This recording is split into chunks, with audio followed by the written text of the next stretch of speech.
প্রধানমন্ত্রী শেখ হাসিনা বলেছেন, তার দল বাংলাদেশ আওয়ামী লীগ জনগণ ও দেশের উন্নয়নে সর্বদা আন্তরিকভাবে নিবেদিত।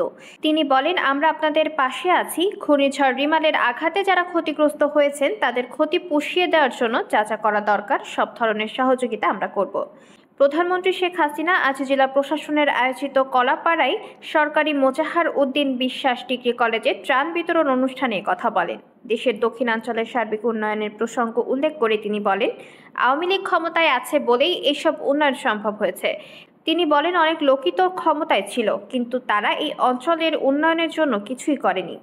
সরকার প্রধান বলেন, আমাদের দেশে ঘূর্ণিঝড়, বন্যা, জলোচ্ছ্বাস প্রকৃতির নিয়মেই আসে। সেখানে মানুষের জীবনমান বাঁচানোই সবচেয়ে বড় কথা। জিনিস গেলে পাওয়া যায়, কিন্তু জীবন তো আর পাওয়া যায় না।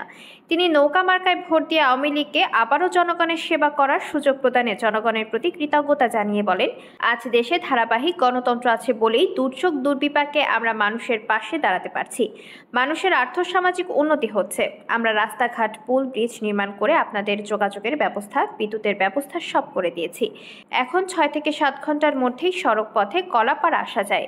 ঘূর্ণিঝড় রিমালের প্রভাবে এবারে খুবই অস্বাভাবিক জলোচ্ছ্বাস হয়েছে উল্লেখ করে তিনি বলেন, মানুষ তাদের করে দেওয়া সাইক্লোন শেল্টারে আশ্রয় পেয়েছে। তিনি দুর্যোগ সহনীয় ঘরবাড়ি দরিদ্রদের মধ্যে বিনামূল্যে বিতরণ করেছেন, যে কারণে মানুষ ও পশু পাখি আশ্রয়ের জায়গা পেয়েছে। তার সরকার চাই এই এলাকার মানুষ যেন দুর্যোগ থেকে মুক্তি পায়, কারণ এই এলাকা সবসময় দুর্যোগপ্রবণ। শেখ হাসিনা বলেন, ইতোমধ্যেই ক্ষতিগ্রস্ত রাস্তাঘাট মেরামতের উদ্যোগ নেওয়া হয়েছে। পাশাপাশি ভেঙে যাওয়া বাঁধ নির্মাণের কাজও শুরু হয়েছে, যাতে বর্ষার আগেই এগুলো পুনর্নির্মাণ করে মানুষকে জলোচ্ছ্বাস বা পানির হাত থেকে বাঁচাতে পারা যায় সে ব্যবস্থা নেওয়া হয়েছে। পাশাপাশি তিনি প্রশাসনের সঙ্গে বসে হিসাব নিরূপণ করে যেখানে যাদের ঘরবাড়ি ভেঙে গেছে সেগুলো সংস্কারের পদক্ষেপ তিনি নেবেন এবং ধান কাটা শেষ হয়ে গেলেও তরি তরকারি ও ক্ষেতের ফসল যা নষ্ট হয়েছে কৃষকরা যেন নতুন উদ্যমে আবার চাষাবাদ করতে পারে সেজন্য বীজ ও সার প্রদান সহ প্রয়োজনীয় পদক্ষেপ নেওয়ার আশ্বাস দেন তিনি।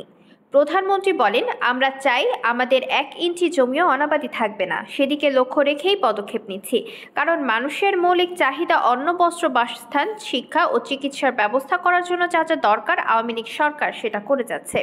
তিনি বলেন, দেশের মানুষ যেন না খেতে পেয়ে কষ্ট না পায়, এই জন্য তাদের সার্বিক উন্নতিতে আমরা কাজ করে যাচ্ছি। কোলাপাড়া আওয়ামী লীগের সহ সভাপতি নির্মল নন্দীর সভাপতিতে অনুষ্ঠানে আরও বক্তব্য রাখেন দুর্যোগ ব্যবস্থাপনা ও ত্রাণ প্রতিমন্ত্রী মোহাম্মদ মহিবুর রহমান, আওয়ামী লীগের যুগ্ম আহ্বায়ক আফামা বাহাউদ্দিন নাসিম, আওয়ামী লীগের সাংগঠনিক সম্পাদক অ্যাডভোকেট আফজাল হোসেন প্রমুখ। এর আগে এই এলাকায় ঘূর্ণিঝড় রিমালে ক্ষতিগ্রস্তদের মধ্যে ত্রাণ সামগ্রী বিতরণ করেন প্রধানমন্ত্রী।